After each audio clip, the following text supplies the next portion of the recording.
Tug life movie ఎలా అనిపించింది? Not bad. అంటే ఏం నచ్చింది? నాకు కమల్ హాసన్ ఇష్టం. కమల్ హాసన్ బాగా చేశారు.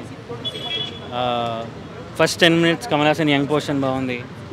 కొన్ని సీన్స్ నాకు చాలా వర్కౌట్ అయినాయి. But as a overall film it didn't work. ఒక టైం తర్వాత రివెంజ్ డ్రామా అని తెలుసు, బట్ ఎలా రివెంజ్ తీసుకుంటున్నారు అనేది ఈజ్ నాట్ ఎంగేజింగ్. చాలా మణిరత్నం గారి స్టైల్ మార్క్ కనిపించలేదా మీకు? మణిరత్నం గారి స్టైల్ మార్క్ అంటే ఎట్లా అంటున్నారు? ఐ మీన్ మణిరత్నం సినిమానే, but it's not engaging to be honest. అంటే మణిరత్నం అనగానే క్లాసిక్ లవ్ స్టోరీస్ కానీ క్లాసిక్గా కనిపిస్తూ ఉంటాయి. సీన్స్ క్లాసిక్ ఉన్నాయి. Love the way he treats love అది ఇది క్లాసిక్ ఉంటాయి. But as a whole story I'm coming to watch a revenge drama, not a love story. అంటే రొటీన్గా కనిపించే ఎమోషనల్ స్టోరీస్ ఉన్నాయి, దీంట్లో కొత్తగా చూపించింది ఏమీ లేదా? That's what I'm telling.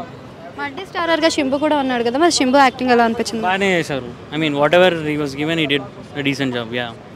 నేను త్రిష కూడా ఉంది కదా, త్రిష క్యారెక్టర్కి ఏమైనా ఎంగేజింగ్గా అనిపించిందా మీకు? బాగానే అనిపించింది, నాకైతే అది ఓకే అనిపించింది. But the way how it finished I don't know, because that comes in the second half. It worked in parts, but as a whole it's not engaging. Second half is not engaging.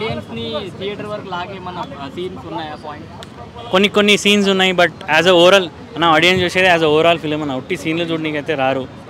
As a overall film engaging ఉందా అంటే లేదు. కొంతమంది they have different adjectives. కొంతమంది lag అంటారు, కొంతమంది slow అంటారు, రొట్టె అంటారు, రాడ్ అంటారు. So they have different variations to describe it. Not bad అన్న. I mean it's nothing new to offer. I like in parts, few scenes అయితే నాకు బాగా నచ్చినాయి. బట్ అది హోల్ స్టోరీ ఎంగేజింగ్ ఉందా అంటే లేదు. కమల్ హాసన్ గారికి రొమాన్స్ ఎక్కువైంది ఈ సినిమాలో. ఈ ఏజ్ అన్న సినిమాలో చేసేటప్పుడు ఆయన ఒక క్యారెక్టర్ అన్న. ఆయన ఏజ్ 70 అయినా దీంట్లో ఆయన ఏజ్ ఎంతనో ఆయన చెప్తలేరు. సో ఆ ఏజ్లో కూడా చేసేటోళ్ళు ఉన్నారు. బట్ అట్లా అని వల్గర్ ఏం చూపెట్టలే, ఫుల్ వల్గర్ ఏం చూపెట్టలే.